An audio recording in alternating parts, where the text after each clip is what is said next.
What's up everyone, I'm Mech and welcome to another video. So in this video I want to show you my live case 2.0. So as you probably remember in previous videos you could have seen me with a case, it's called Gorilla Case. I have a specific video that you can find over here that I go over it, how I set it up and how everything fits in. The size was just perfect to house 2 Digiton and a DB4 plus power supplies, wiring, everything. So the only thing I needed to do when performing was just set up the case on the counter, on stage, plug in power, plug in audio, and done.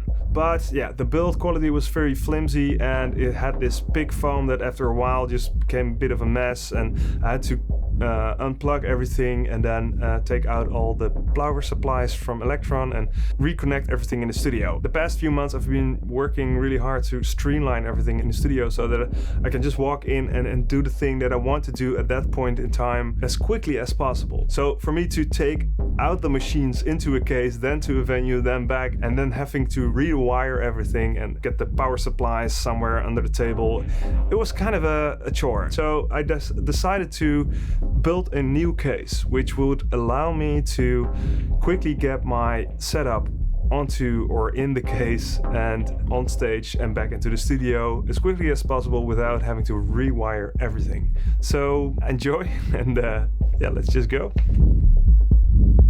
So what I came across is just a pedal board for guitarists, but a very big one, and it's actually perfect in size. And the cool thing is that I can use Velcro to stick everything on I want, so I can change setups. And it's very easy to just pick it up and set it up on the stage. And as you can see, I've mounted this wood, which is a DIY. In general, it's not the most beautiful solution, but it is very effective, I think. And the case itself is pretty lightweight as well. Let's set this up here.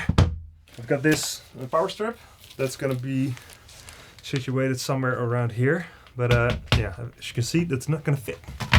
Actually, no.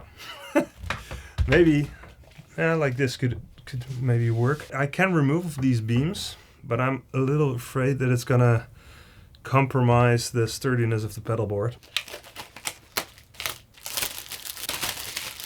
So if you buy a power strip, make sure that you get a long enough cable. About 3 meters should be fine for most venues. Yeah, that's gonna be too high, so that's not gonna work. Well, good to know. Those are some big ass screws.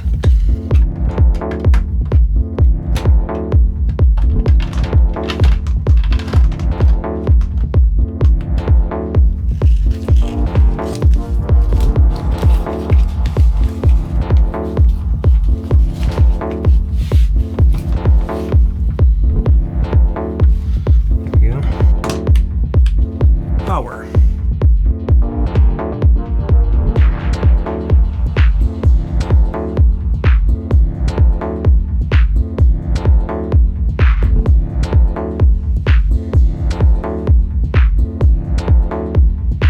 Lekker knutselen.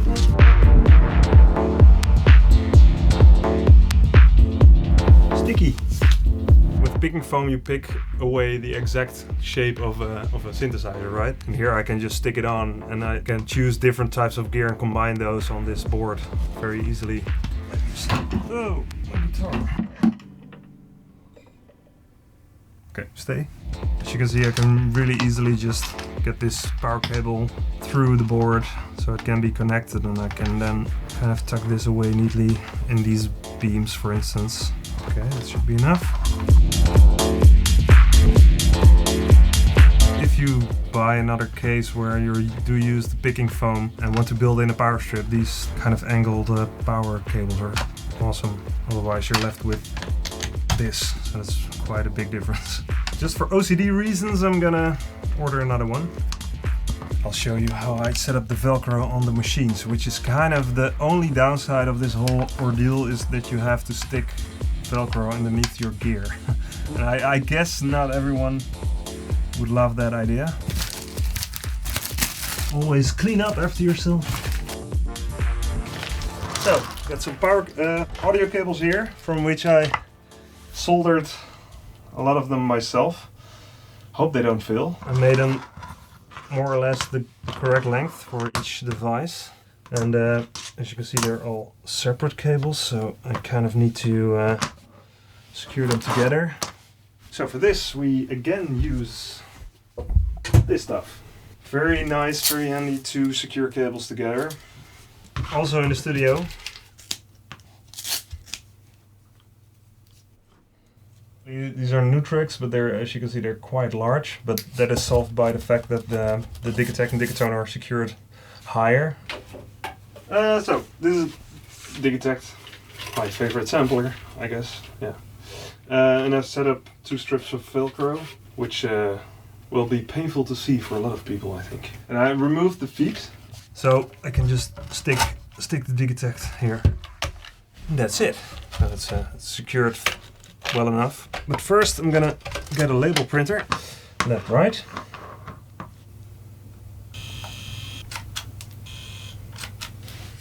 Just to make life a lot easier.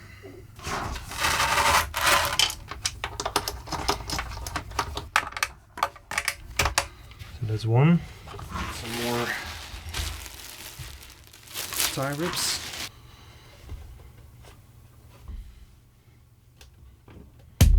So now place this back in the studio, and this will be perfect for reconnecting later.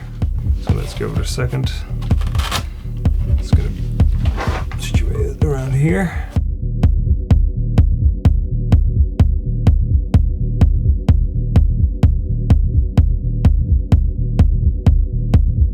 Make sure you don't cut the cable.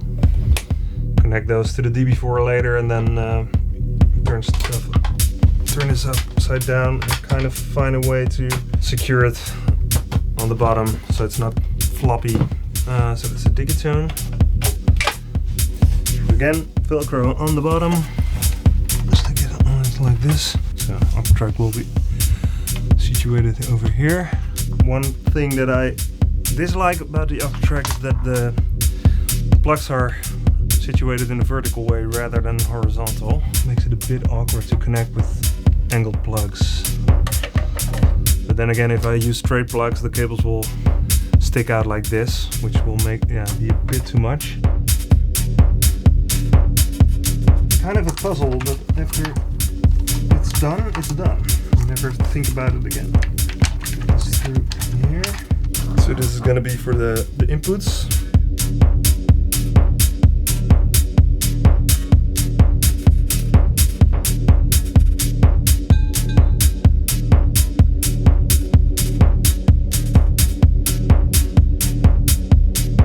Still need to kind of secure this.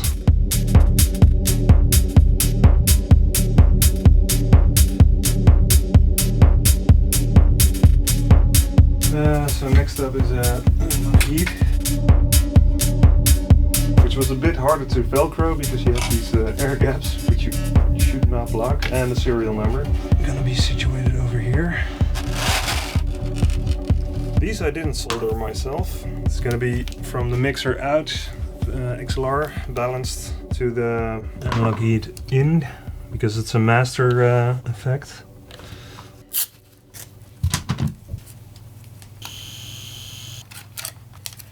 .75% of the video is going to be me labeling cable plugs. Also get this through here. It's going to be a tight fit.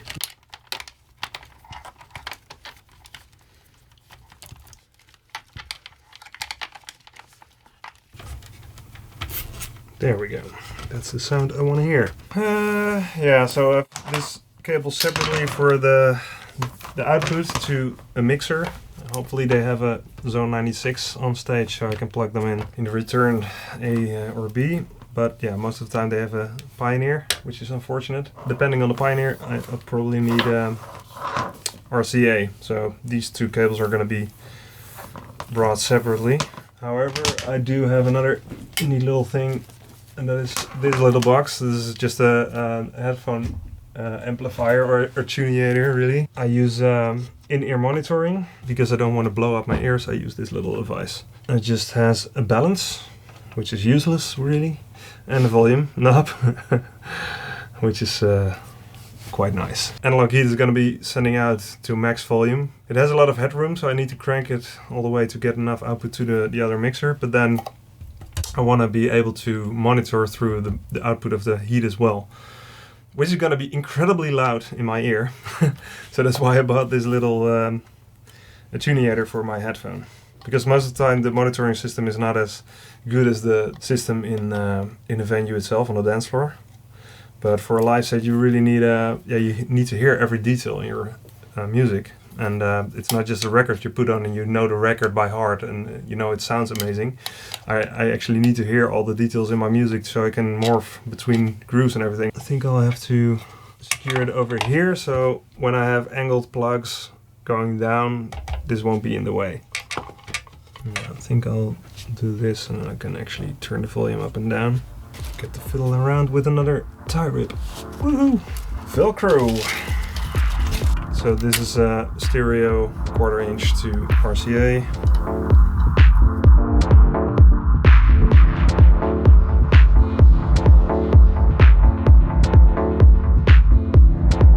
So again, Velcro on the bottom.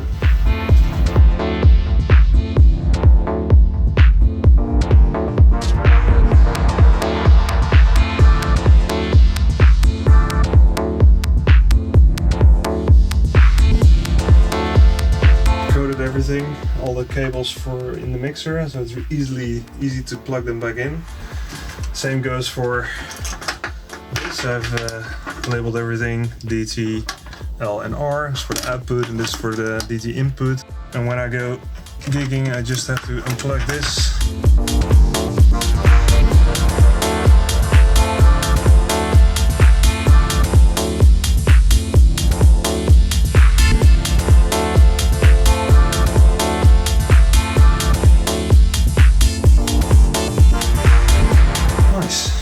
Looks really neat as well.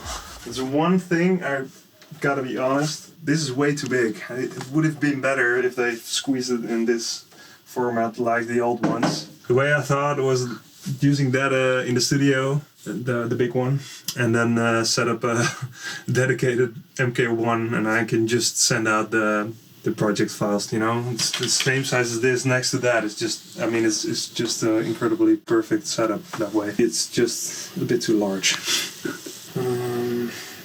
MIDI, of course. So I have to find out where I bought these. I can't remember, but I'll link to them in the description. And as you can see, they have a very tiny plug. So it's MIDI out from the Digitact to MIDI in on the Digitone. And then I use the 8 MIDI tracks on the Digitact to modulate some stuff on the Digitone. And then MIDI out from the Digitone to MIDI in on Octrack. And now here we have a problem. Kind of have to get some additional cable here. This is the problem with the angled plugs. They're very large. But this is where the tiny MIDI plug comes in handy because it's just fits perfectly.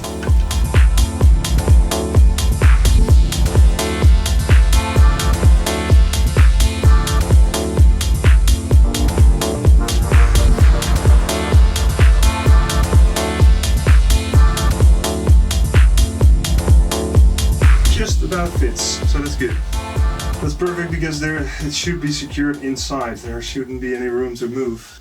I just need to find an Analog 4 MK1 to fit at that spot, or maybe a Hydra Synth or a future Electro machine. There's possibilities. So that's it, I think. And then tomorrow a gig, first time with this setup in this way. So hopefully it works. Actually, let's turn it on. Woohoo! Works. My cables work as well.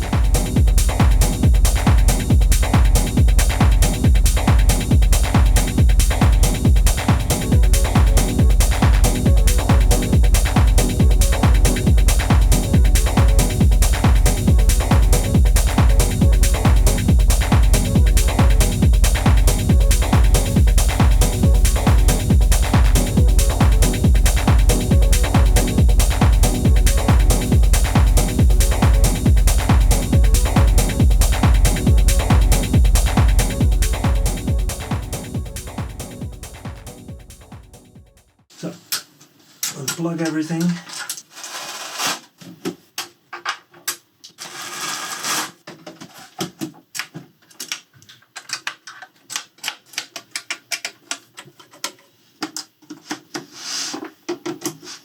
There we go. That's it. Oh, microphone. Yeah, done. That's actually pretty quick, I'd say. And I plan on gigging a lot next year, so this will make the whole flow quite a lot easier. Put this away.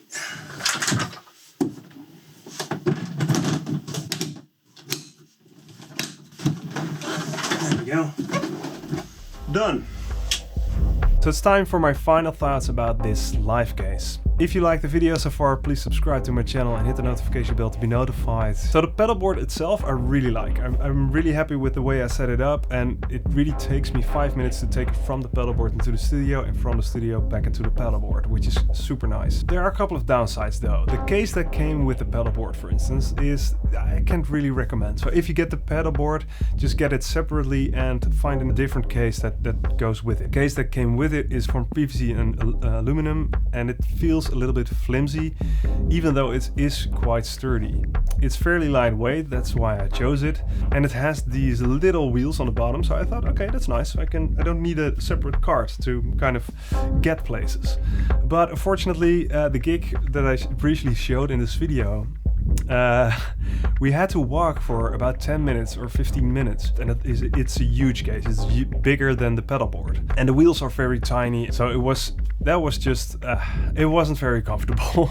So I wouldn't recommend that. I would only bring this case if I know that I can stop in front of the venue. Then it's perfectly fine. But as soon as I have to walk 10 minutes or 15 minutes with a case.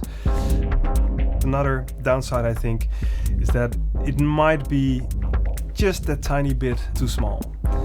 On the other hand, you gotta have some limitations, otherwise the pedal board will become 1.5 meters long or something, and it's just not workable really for small venues. So the limitation is there, and I need to work with it. And maybe get some nice effects pedals on the left of the Octatrack, for instance.